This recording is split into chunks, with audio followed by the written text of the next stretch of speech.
The Kents were a family of prominent Irish nationalists who were active in Castlelyons, County Cork from the 1870s until the 1930s. Land War. Eviction of the Rice family. At the time of the Land War, the Kent family, comprising David Kent, his wife Mary, and the 9 children, lived in an Irish-speaking household at Bawnard House, School, Castlelyons, County Cork.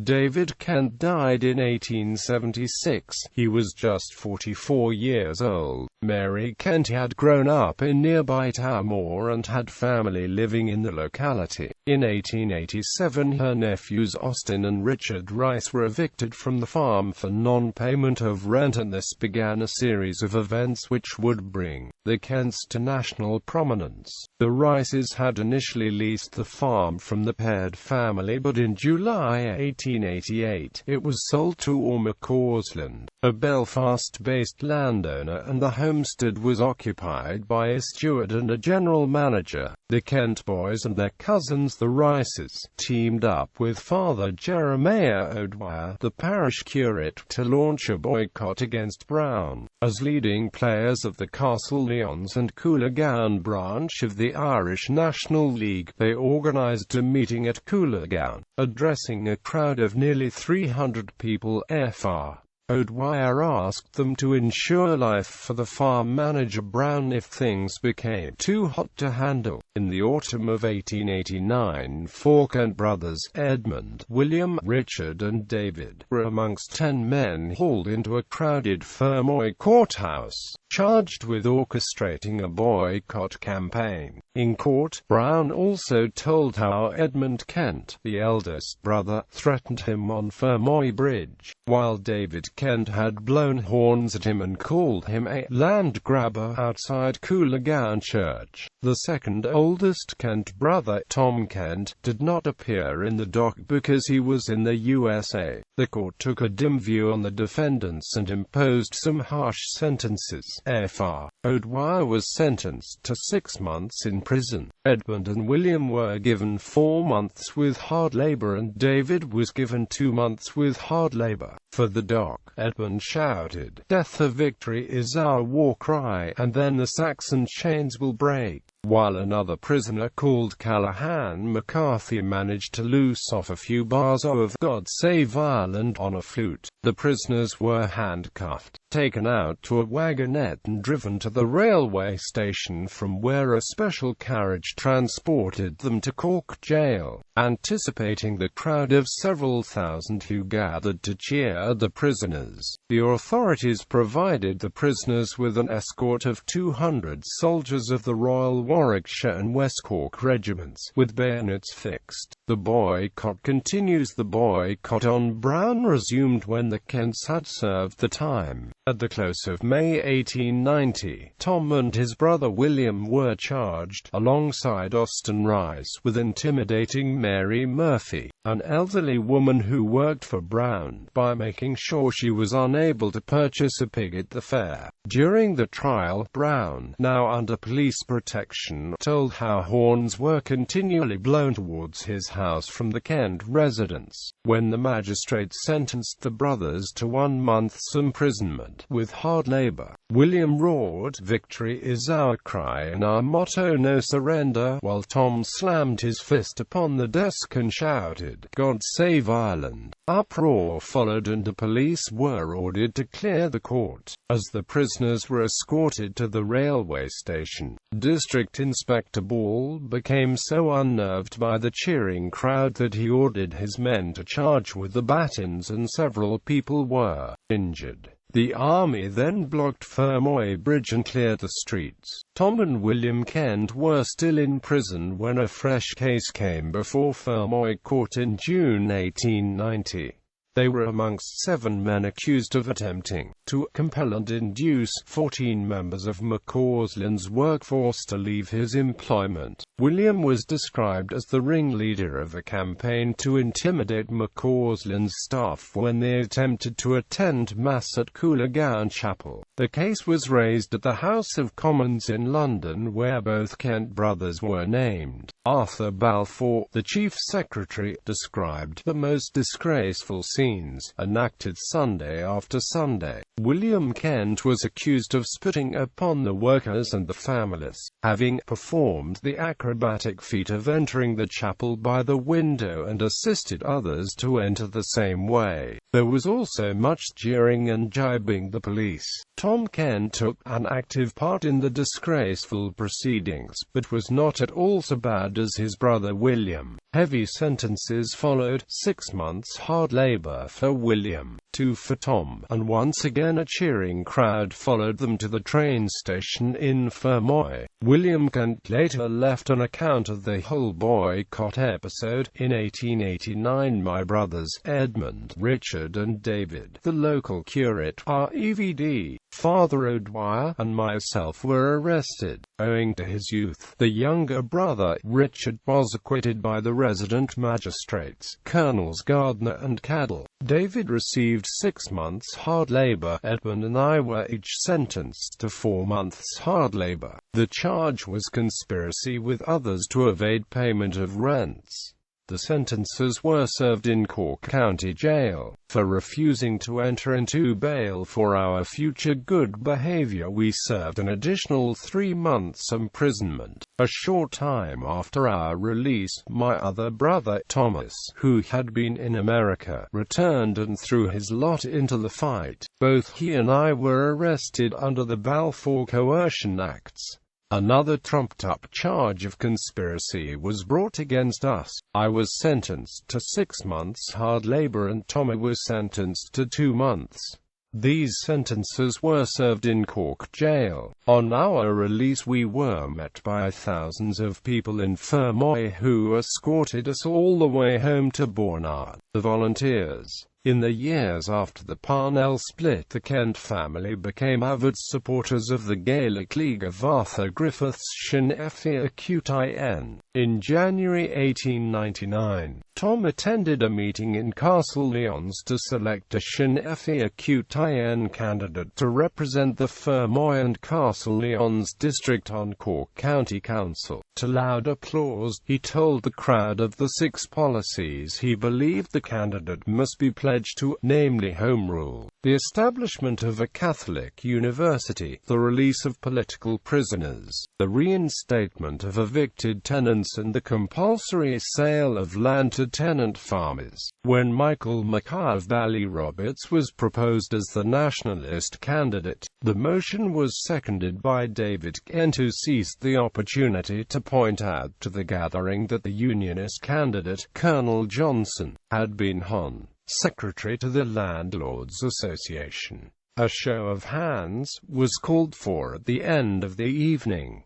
Mackay won by a huge majority. By 1901, Mary Kent was living at Bawnard House with 5 of her bachelor sons and 1 of her daughters. The Kent home was under constant surveillance by the RIC. In 1913, 2 of the 4 Kent brothers, Thomas and David, became active in the Irish Volunteer and they started a Castlelyons branch of the organisation, William Kent. In 1914 and 1915, Thomas and David took an active part with Terence Maxwell in the enrolment of the Irish Volunteers. They called a meeting at Clonmalt and got the famous Clonmalt hurlers to march to the village of Dungorney where a British recruiting meeting was being held. Thomas and David led the men through this meeting, and, halting a short distance away from it, addressed the crowd, advising them to join the volunteers and have nothing whatever to do with the British Army. The Castlelyons branch of the Irish Volunteers was said to be the first teetotal branch of the organisation in Ireland, and many of the training manoeuvres took place in the woods around the Kent's home at Bawnard. In August 1915, Tom Kent attended the funeral of the Fenian leader Jeremiah O'Donovan Rossa in Glasnevin, Dublin, at which Patrick Pearse delivered his celebrated oration. William Kent. Early in January 1916, Thomas and Terence McSweeney were arrested and charged before a bench of magistrates in Cork with making seditious speeches at Ballyno. They were acquitted. Within a week or two, Tommy was again arrested and sentenced to 2 months' imprisonment because arms and ammunition were found in the house.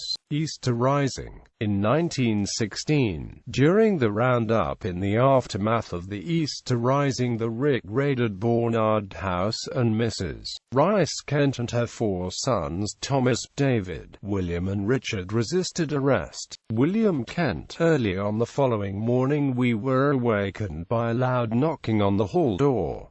The house was surrounded by British Crown forces. I was sleeping in the eastern side of the house. I jumped out of bed, put my head out of the window and asked, "Who's there?" The answer was, "Police, come down." I immediately awakened Tom, who was sleeping in the western side of the house, and said, "The whole place is surrounded. We are caught like rats in a trap." Tom put some clothes on, armed himself with a rifle, and, without showing himself, called to those below, "What do you want?" As expected, the answer came, "We are police and have orders to arrest the whole family." The reply was given definitely by the whole family: "We are soldiers of the Irish Republic, and there is no surrender." Our mother, then over 80 years of age, dressed herself, and all during the ensuing fight assisted by loading weapons and with words of encouragement. The police fired a volley to which we replied, and a fierce conflict began. We were armed with 3 shotguns and a rifle. The fight lasted about 3 hours.